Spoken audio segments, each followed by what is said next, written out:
Welcome to Talking Teeth. I'm Dr. Dean Vafiatis, and we are on episode 6 to talk about pets and your teeth and their teeth. And we're very excited about today's show. We got a beautiful, beautiful, beautiful dog here named Reese. We have Dr. Publio Silva from Long Island, cosmetic dentist. We have the amazing, gorgeous, and fabulous Becca Morris, the House of Concetto, which is an amazing place that you have to go and hire her, of course. We love her. And we have a very special guest, Dr. Eliza O'Callahan, who is a professional veterinarian in Gramercy Park. Here she is at the Small Door Veterinary down in Gramercy. We're very excited to have her. Thank you. And then the king, the Duke of Canines, is Reese. Say hello, Reese. Woo! Reese is here to show us his teeth. We're going to have a great day today. We want to talk about your pet's teeth. There's a lot of miscommunication and a lot of things on the internet that are not true.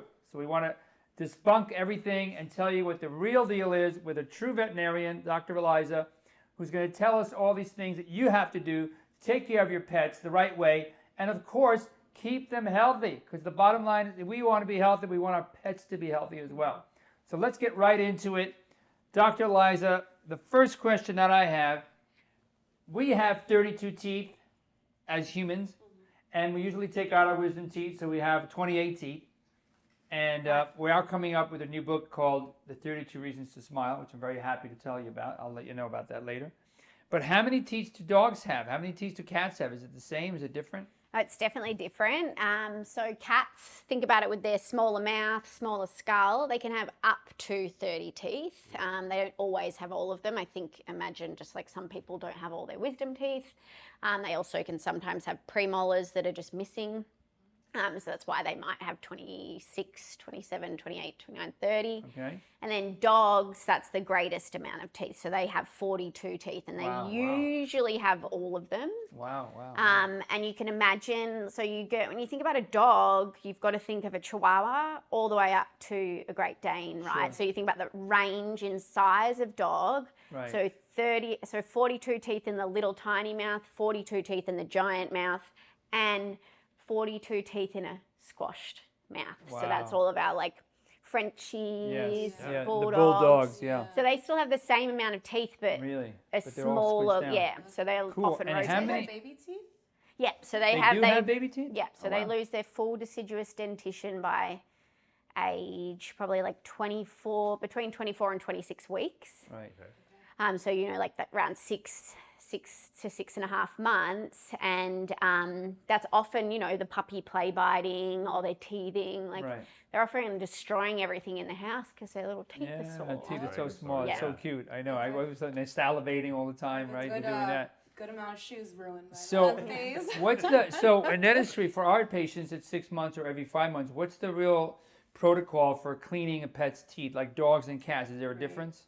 Yeah, so in terms of professional cleaning, so Yeah. ultrasonic Yeah. scaling is definitely the standard. And again, remember, I think it's always good to remember the Great Great Dane to the Chihuahua thing. That's going to be different. It's crazy that they're the same species. Right. So we have our larger breed dogs. All dogs go by the standard of and cats who want yearly teeth cleaning. So that's the recommendation. So once a year. Once a year. Once a year, everybody. Once a year. And then our smaller breed dogs, so we have something like a Chihuahua, a Yorkie, a Morkie, a Cavapoo, a Blavapoo, like they're all everything. They've got tiny mouths and they're just genetically more predisposed to more severe periodontal disease. So some of them fall into the every 6 month category. Yeah, because I've always seen like my friends' dogs or my cats, when I had cats, that they always were kind of like gnawing and then I'd see the tooth really loose. So periodontal disease is what happens to them. Is that what's going on? Yeah, Is that a definitely. genetic thing with each different species? To a degree. So we know that the toy breeds and we know the greyhound, that's actually a large breed dog that is genetically predisposed to dental disease, and so is a King Charles Cavalier. There's certain breeds that we know genetically are predisposed to worse gingivitis, worse periodontal disease in comparison to other breeds. Like Reese here gets off kind of scot-free because he's a mutt. But, there's certain breeds that are more predisposed, but it's really, I think about it about size. and when I say size, I mean size of the skull, but also size of the dog. That's the smaller or the more compressed, we're going to see more periodontal disease quicker. Right. And younger too. What about cats? Cats are very interesting. So we routinely see really young cats, even under the age of 1, that already have advanced periodontal disease, Wow. which is thought to be, but still under a lot of like research, to be associated with an allergy to plaque, maybe. Like it's not like, it's like a theory really, because if you think about it, like by the time they're kind of over 8 months, they're going to be developing more plaque and eventually calculus. And then their gums just get so inflamed. It's like feline stomatitis. So we see a lot of young cats with that. And then older cats, you can see them have no dental disease up until age 15 or something if they're getting yearly cleanings. Now, should we be cleaning their teeth every day like we do our teeth? Like, how do you brush it? Do you do it with water? Yeah, Is that's a there good like question. material?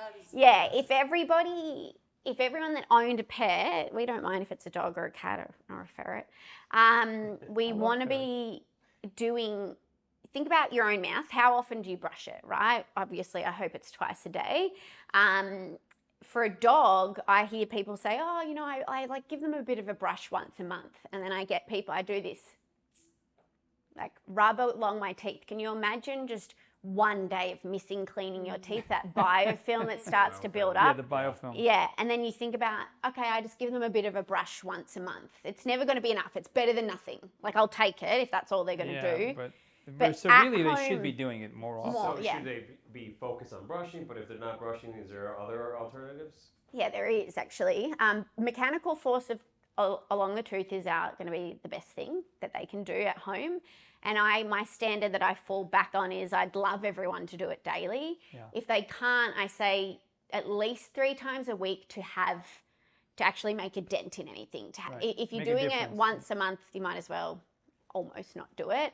But then what are the other things that we can do? We have a really good list of products that are actually been looked at and researched by veterinary dentists. It's called VOHC, so that's the Veterinary Oral Health Council.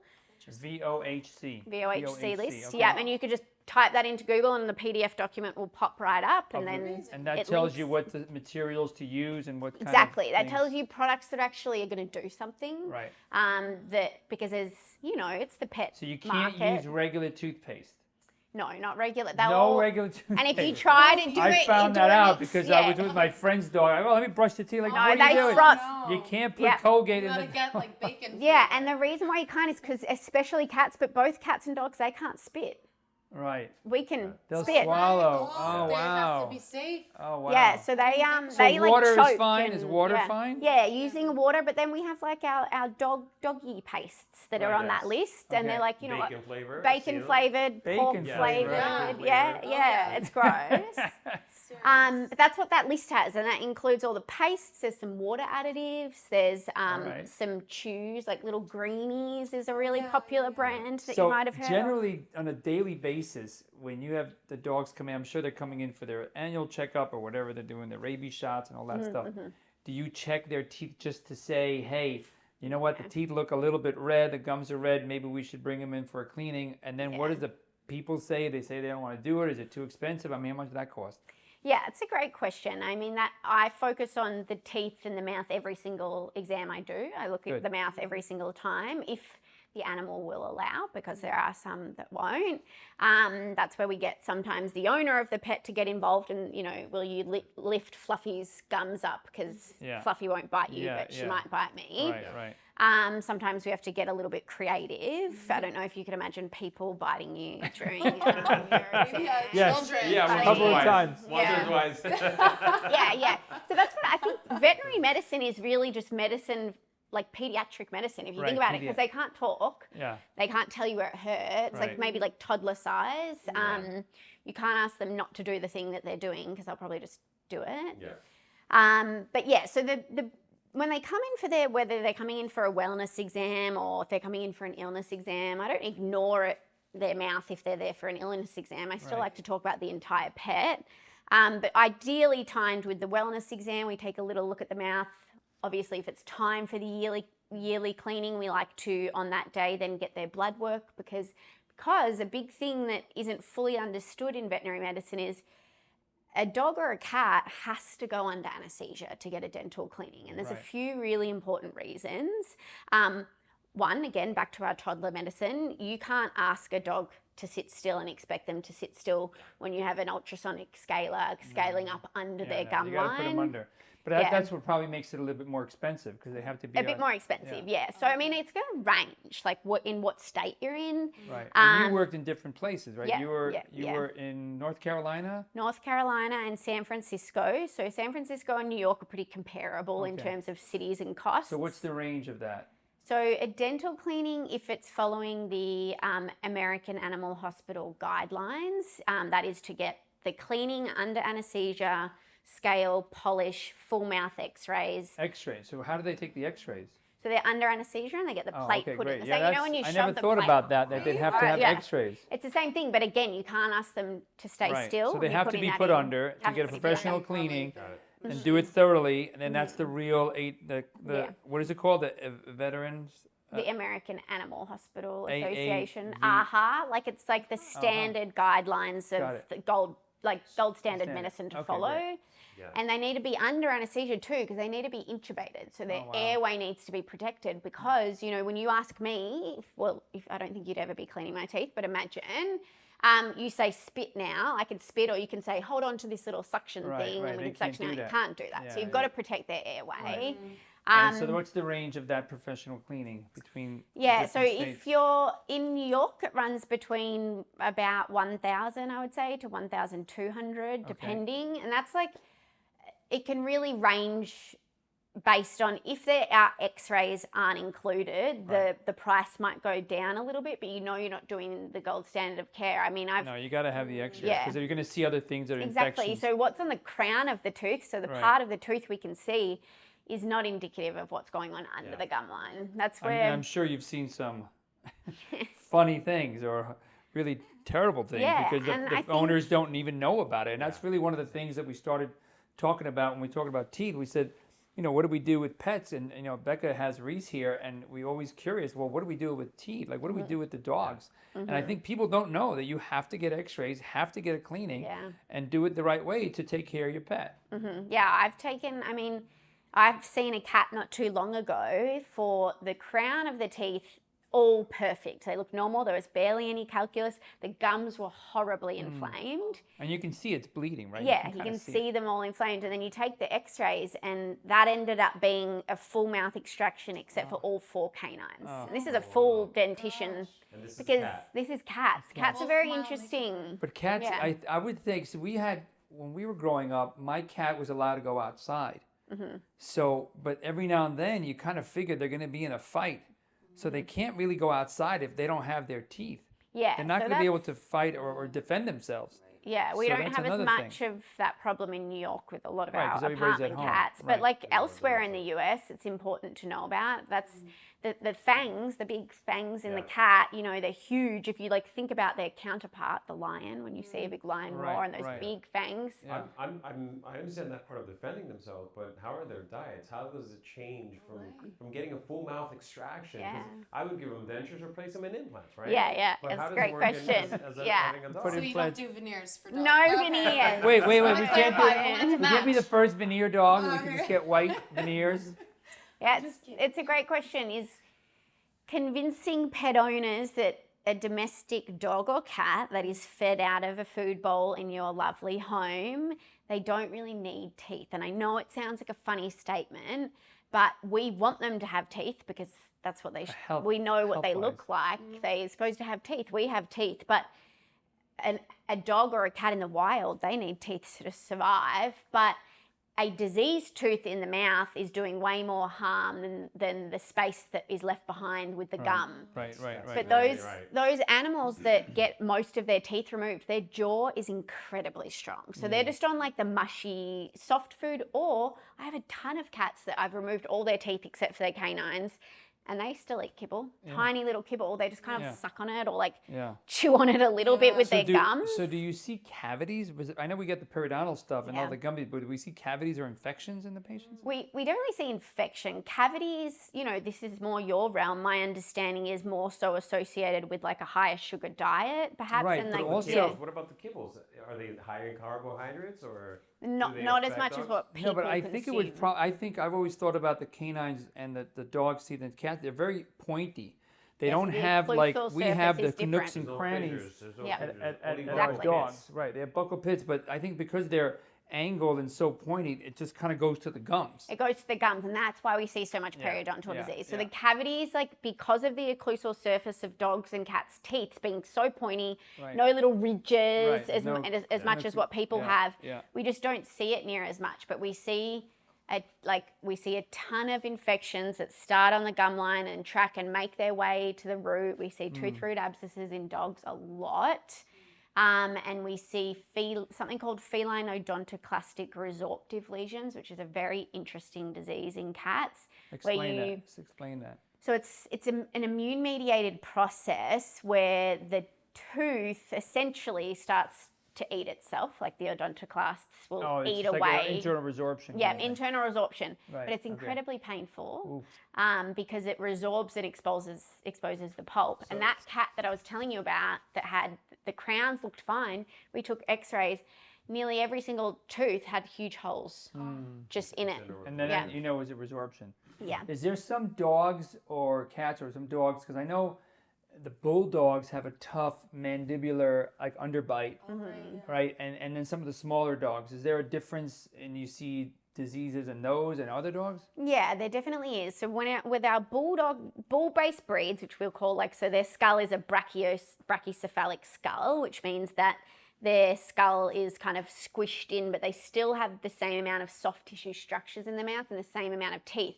But the consequence, if you try to put, too many things in a row, it's like, like squeezing little slats into like a box. They're going to start squeezing closer and closer together to the point where they're actually not fitting longitudinally like you should. So what we see in those breeds is extreme rotation. I mean, these teeth are completely rotated in the other direction. Plus the underbite, you then get the problem with like the upper. It's more so actually the upper incisors that cause a problem They're going this way. Yeah, they cause a problem on in the jaw. gum and the jaw, and then that lower upper teeth incisors are hitting the hit, jaw. Yeah. the inside? Yeah, so it's so intricate. So you think about people and the tiny malocclusion being off a little bit and the consequences that can have on prehension, that can have on the gums, And also gum on disease. breathing, because I know they have sleep apnea, or I Yeah. don't know what they call it in dogs, but they can't breathe the way the Especially bulldogs. my Frenchie. Because Yeah. of because of the Yeah. feds, they're just It's the jaws way they are. forward, and now they're collapsed, and their tongue can't be there. Yeah, so rotation is the biggest problem in them, but the thing is their skull is so rock solid compared to our like little poodle counterpart or something. And the problem more so with the smaller dogs and having severe periodontal disease is then our jawbone can sometimes become compromised. And when they have really diseased teeth and these big canines that come all the way down, and that you actually have to leave them even if they're diseased because they're actually holding the jaw together. Yeah, because without that, they'll break the jaw. Yeah. They'll break the jaw. So that's one of the complications of removing a lower canine, which we really try to avoid doing, is breaking. I had the a mandible. question. A couple questions came in earlier because I was asking some friends for some questions, and they said, "How come the dogs have bad breath and the cats have bad breath?" I think I like to liken everything back to us, right? So if you're just when you wake up in the morning, you go to bed at night, you brush your teeth, you wake up in the morning, you've got bad breath, right? Because that's from the bacteria and the little biofilm, I don't know the proper terminology, that's building up overnight, and then you brush it away. Think about that, but never brushing it away for a dog. So it's the plaque, it's really the the brushing of the daily calculus, braces. but also the gingivitis. So these dogs, sometimes they get such terrible gingivitis and recession, it just makes me wince when I open the mouth. Because I've had like one sore tooth is enough for me to never want to ever deal with that again. Right, and of some of the course, mouths that I see, They're not you know, taking care of it. Well, yeah, again, we're that's bringing it 30 to the plus attention. teeth. That's like one. Talking teeth, with Dr. Liza O'Callahan, and bringing the attention of our pets are just as important as our teeth.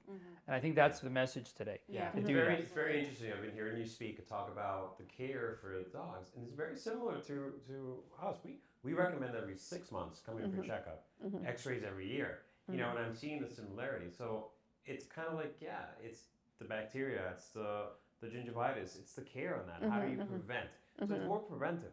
Yeah, prevention is so important, and like that's why in all my puppy visits I make them actually like towards the final puppy visits I put dental health discussion as part of one of my topics, and I like to go over that because I'm like, it starts now. you like gotta start when they're they all start, they're all deciduous teeth when they're puppies, so they're going to fall out by the time they're 6 months. But the training can happen with those habits. teeth. It's like any other Habits. thing. Like you take a child, or you take a dog, or you take whatever. If you teach them how to brush their teeth, they're liking it, and then you give them a treat afterwards, right? It's all conditioning. They're gonna go, okay, now you take a dog who's 10 years old, now you try to brush his teeth. It's like, what are you doing to me? Yeah, Right? yeah. They're gonna be, but you still got to do it. You still got to Yeah. give them the treat. And maybe they'll train them still from that. I have a That's question. important. I have pet insurance for him, and I know there's a lot of different popular pet insurances out there. Yeah. Is that commonly applied to dental cleanings? It's a great question. We actually use our pet insurance companies to get all of our data about the importance of dental disease. So there's been some recent release from, it could have been Nationwide, I'm not 100% sure, on the insurance company, and they release every year like what a pet's seen for the most. Okay. And the number one reason pets across the entire US, this doesn't change state by state, are seen is actually due to dental disease. Yeah. It's the most common thing, more common than skin, more Wow. common than vomiting, more common Right. than limping, Wow. Well, is because they're dental not disease. taking care of it. And Who's Yeah, talking 'cause about it's- teeth? yeah. No one's talking about teeth. No one Well, we this need is to the talk thing. about You could teeth. see a dog itch, Yeah. and you will worry because it gets all red in the Yeah. skin, Right. but you can't see a toothache. Right. Yeah. You see them grumpy And they great won't, point. Can't tell and you. they won't even tell you. They're Yeah, not gonna and tell what you. they'll do, just like a person, and I can always tell when this has happened, is they've got one sore tooth on one side, I'll just chew on the other side. You'll be none the wiser. But when you I can kinda open up see the sometimes dogs mouth, going like this. yeah, They're they going like move this. stuff around their Yeah. mouth, Yeah. just like people will if you've got Right. one sore tooth. And you open up the lip, and one side's like got way less calculus and gingivitis, and then you open up the other one, and it's all inflamed and got gingivitis, and you know they're not chewing on this side because there's no mechanical Yeah. force like Yeah. rubbing Yeah. on it and Yeah. stuff. So dogs and cats, they're incredibly stoic creatures. That's the thing to remember. They're kind of designed to not show pain, and they also love food. They can't cognitively think like we can, and they'll just do Eat. what they have to do in their Eat, mouth yeah. to eat, and They love they eating. will eat through the pain Sure. to a certain degree. So the first thing you've got to investigate when a dog or a cat comes in for not eating is always check for dental disease. Yeah, because if they're not eating, it's got to be that So really, talking really about bad. eating, I get this question a lot, and we go back and forth. Should they eat raw diet? Should they eat kibbles? Should they eat a mix? It's a great question. So raw diets really are of no benefit to a dog or a cat. They actually introduce more problems than not because of the parasites, right? So we can't protect against. So feeding a raw diet, nothing's cooked. You can't cook and kill the bacteria that meat might have been carrying. We know with dogs that there has been extensive research into diets and what's important. I always like for both dogs and cats to definitely a portion of their food should be kibble or something firm, and that's important for the teeth. A dog or a cat that's been raised only on wet food or moistened food or these have fresh pet more foods, periodontal they're going to disease. have way more periodontal Yeah, disease. yeah. Way The- more. the, So the little crunchy things They get need that. crunch. We I'm need in the crunch. because midst of because switching here. it'll clean off that little bit of plaque that's on there because they're Okay. kind it of helps. crunching on it. And that's why you can tell where they fiber. haven't been chewing Right. is because there's way more plaque and calculus Okay, built that up makes on me one feel better side. that I'm gonna, because I got guilted and I saw this commercial the other day and it was like, you eat real food every day. Your dog can't. No living creature. So the can eat marketing that hard caught kibble. you is what not to do No, with yeah. your pet. So I was about to Commercials. switch him, and I'm like, Commercials. oh, but he, we got to I- have he crunch. needs the We got to have So I'm crunch. thinking of doing half and half. Well, I have to say, my friend, she's on the raw diet, and I've had her since day one like that, cold turkey. But I mix it up with kibbles, hard Right, kibble, right. but Yeah. and I give her raw bone.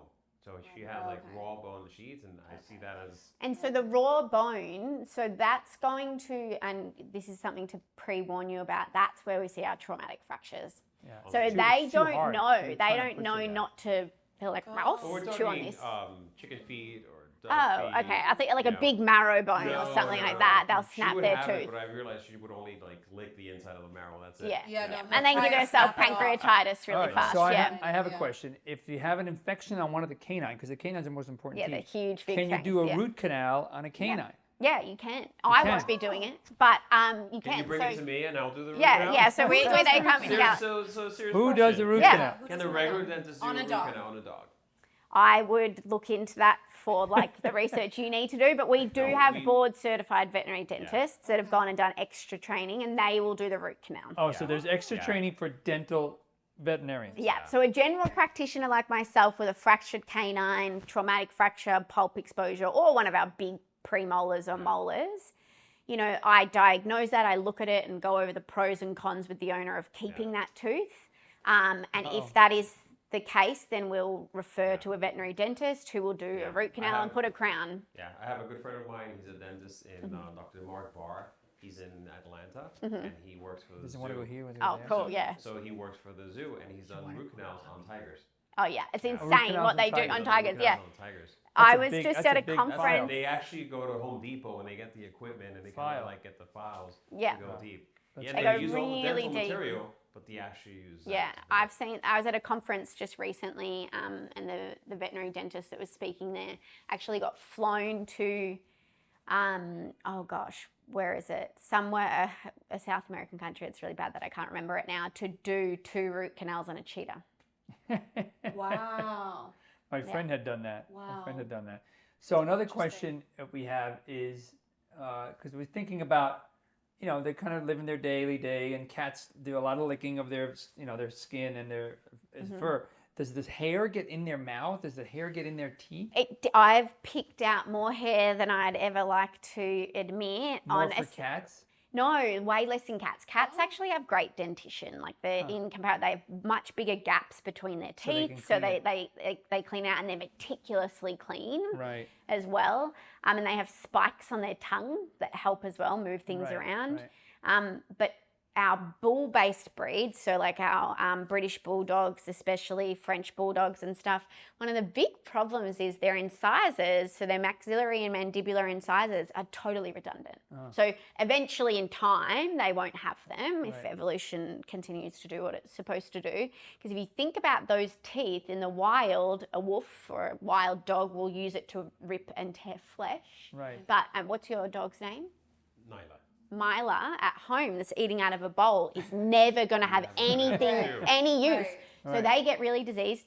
The gums recess dramatically, and then you open up this lip, just and there's off. just hair and fluff Oh. and bits of food that's a weeks old that is stuck in the little cavity. Poor guy. Yeah. Nobody's So watching. important. No. Gotta open your But door those that's the area Dog. that no one looks at those incisors. They lift the they- side up. Well, I had my cat went out one time, and I heard a really loud noise, and I heard a little screeching, and another animal that I didn't know, maybe an opossum or a raccoon, and he came in, or she came in after that, and her canine was missing. Oh gosh. So the question is, can they live without their canines, or do you have to replace them? No, they definitely can. The canine, again, like the incisors in a domestic dog and cat, are relatively redundant as well. Okay. They are huge. They're dramatically way too big for what they're used And they're for. very white, I noticed. Yeah. They're But white canines. really what they do is they hold the tongue in. That's actually their Hold the role. tongue in. So when you see those little tiny toy breedy dogs and the tongue's like stuck out here, often they've had a full mouth extraction. Or they've had their incisors out. Wow. Because it really, they hold the tongue in. So that's one of the education parts. I say, I'm going to remove these teeth when I call the pet owner during a procedure and say, I've got to take these incisors, or I've got to take these canines, or one of them. The tongue is going to poke out. Are you okay with that? Because Yeah. believe me, people, their dog will be in an exuberant amount of pain. But we worry, because we're human beings, about the cosmetic appearance Right. of the animal, and they don't want the tongue sticking out. But we've Right. got to educate them about the Right. pain They of, become a meme or something. yeah, Right. yeah. Well, they can get Instagram famous for looking cute with a tongue out. Yeah. So what about, tell us Better about they're healthy. how, again, you were talking about it before, but I want to go back to it, how you feel when you see these, you know, you do things every day, you're seeing it. Tell us your day-to-day, like what happens on a day-to-day basis, and how has teeth become part of their overall health? Yeah, it's a great question. So how my day runs, like today I saw a full day of appointments, which involved scheduling of those appointments, 2 or 3 dental procedures, one with major extraction. So I would go into my appointments, do my exam, see that there is like extensive dental disease, talk about what's involved with the dental and get that scheduled. But then tomorrow, like, is an actual procedure day. So the day that runs for me is, I get to work at 7:30. All of our pre-ops get dropped off. So there's 3 or 4 procedures tomorrow with me. And I just examine them. I talk to every single owner that drops off and go through the day. We always get consent for what's medically necessary in case they're not contactable during our seizure. So we have a 17-year-old dog with heart disease getting major extractions tomorrow. I'll also be doing a foreign body removal in a cat who we think has eaten a lot of hair ties. Yeah. That's an abdominal surgery. Then there'll be another cat dental and another cat dental. Are they surprised when you tell them bring your cat in for your dental stuff? Like, are they surprised? After I say, no, a lot of the times the cat owners are more onto it because the smell, I think, in a cat's mouth brews a little bit faster. Yeah. They're more predisposed to periodontal disease when they're younger. Okay. And also if like the cat is not eating and you can tell them a reason this animal is not eating, they'll do whatever you say. Right? Because Right, they're we mostly don't surprised. I feel want like to they're see mostly our surprised. animals not eating. Yeah. But they're definitely surprised to know that a cat should have their teeth cleaned They're every single surprised, year. yeah. For sure. But their mouth, the teeth, the gums, all that stuff is the same as what is in your mouth. Right. The shape of them is just a bit different. The bacterial populations in a human mouth versus a dog or cat's mouths are inherently different, but not by that much. Yeah. We're talking with Dr. Eliza O'Callahan. She's at the Small Door Veterinary down in Gramercy. So if you want to give us your number there, what's the phone number? That's a great question. Or your Instagram or TikTok? Yeah, I think Instagram. I have no idea what the phone number is. I never say it because we're very tech based and we have a chat. We have an app with a chat. Small Door Veterinary in Gramercy. But our you come see her. Instagram, Small Door Veterinary Instagram is a big place to see all our education. Super. That's awesome. Yeah. Any other questions, everybody? No, I think you Think got we're it good? I'm gonna all. go buy Every year, year. you got to get your cat or your dog x-rayed, put under, and clean their teeth with Dr. Eliza. She's amazing. Great information. We love talking about our dogs and our cats and all our pets. And I want to thank everybody for joining us. Becca, Dr. Publio, have a great, great day. We'll see you soon at episode 7. Thank you so much. Of course. Thank you. Yay to us. Yay, race Awesome. to you.